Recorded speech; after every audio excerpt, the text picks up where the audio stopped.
একজন লোক ছিল হাবিবে আজমি রহমাতুল্লাহ আলাইহি। কি নাম? হাবিবে আজমি। তিনি ছিলেন একজন একেবারে পাক্কা সুদখোর। কি ছিলেন? সুদখোর। সে সুদখোর থেকে সে একজন বড় মস্ত বড় জলিল কদর আল্লাহর ওলি হয়েছেন। করে সুবহানাল্লাহ। কিভাবে? তিনি সুদের টাকা লেনদেন করতেন, মানুষকে সুদে টাকা লেনদেন করতেন, আর যাদের কাছে টাকা লাগাইতেন তাদের বাড়ি থেকে কোনো কিছু সে টাকা তো নিতই, আর যেই কোনো জিনিস তার চোখের সামনে করতো নিয়ে আসতো। একদিন গেলেন এক বাড়িতে, সুদে টাকা লাগাইছে, এখন আসল টাকাও পায় না, লভ্যাংশ পায় না। গেছে, যায় রাখলো, যমুকে বাড়িতে আসো। তো তার স্ত্রী রুটি বানাইতেছে। কি বানাইতেছে? রুটি বানাইতেছে, রুটির খামির করতেছে। বলছে যে না, আমার স্বামী এখন বাড়িতে নাই। তো দেখলো যে মহিলার সামনে ওই ব্যক্তির স্ত্রীর কাছে একটা ছাগলের মাথা পড়ে আছে। তো আর একটু ঘটনা আছে, ওই হাবিবে আজমি স্ত্রীকে বলল যে তুমি আমার জন্য নাস্তা তৈরি করো, আমি যাইতেছি। দেখতেছে রাস্তার মধ্যে ছেলেরা খেলাধুলা করতেছে। হঠাৎ করে ছেলেরা খেলাধুলা বন্ধ করে দিল। কি সর ওই দেখ সুদখোর আসতেছে। কি আসতেছে? সুদখোর আসতেছে। চল চল আমরা পালাই। কেন সুদখোরের গায়ের বাতাস যদি আমাদের গায়ের মধ্যে আসে তাহলে আমরাও পবিত্র হয়ে যাবো। কেন নাউজুবিল্লাহ। বাচ্চা শিশুরা গেল বাড়িতে, যায় দেখলো লোকটা বাড়িতে নাই, ছাগলের মাথাটা নিয়ে আসছে।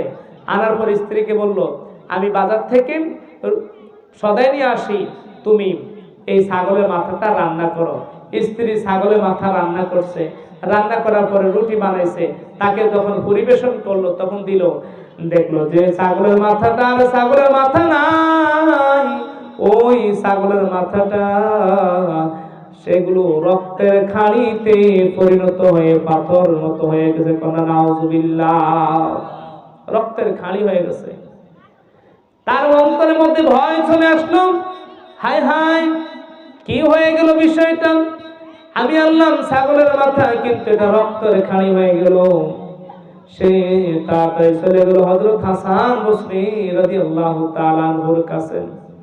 হাসান বসরি রাদিয়াল্লাহু তাআলার কাছে যাইয়া এমন ভাবে সে তওবা করলো, হুজুর আমাকে কালিমা পড়িয়ে দিন, আমাকে তওবা পড়িয়ে দিন।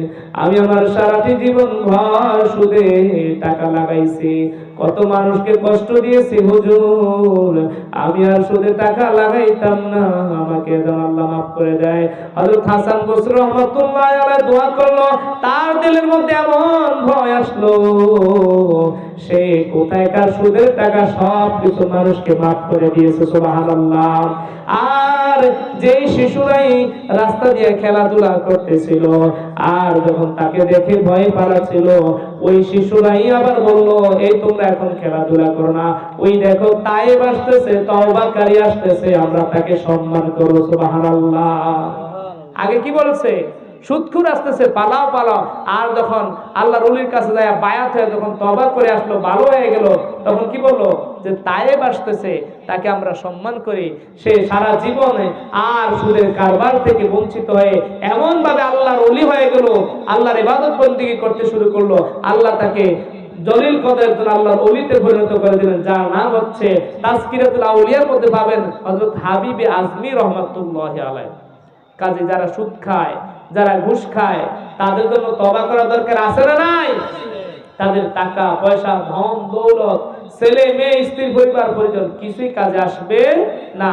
আর যারা হালাল খানা খায়, কুড়ে ঘরে থাকে, ভাঙ্গা ঘরে থাকে, থেকে অল্প খানা খায়, খেয়ে আল্লাহর ইবাদত করে, এটাই আল্লাহ তার কবুল করে নেয়। হারাম খেয়ে সারা রাত পরে যদি ইবাদত করতে করতে যদি কপালের মধ্যে দাগ পালায়, কোনো লাভ হবে না। সুতরাং আল্লাহ রাব্বুল আলামিন আমাদেরকে হালাল পন্থায় জিন্দেগি যাপন করার তৌফিক দান করুন, হারামের সকল বস্তু পরিত্যাগ করার তৌফিক দান করুন বলি আমিন।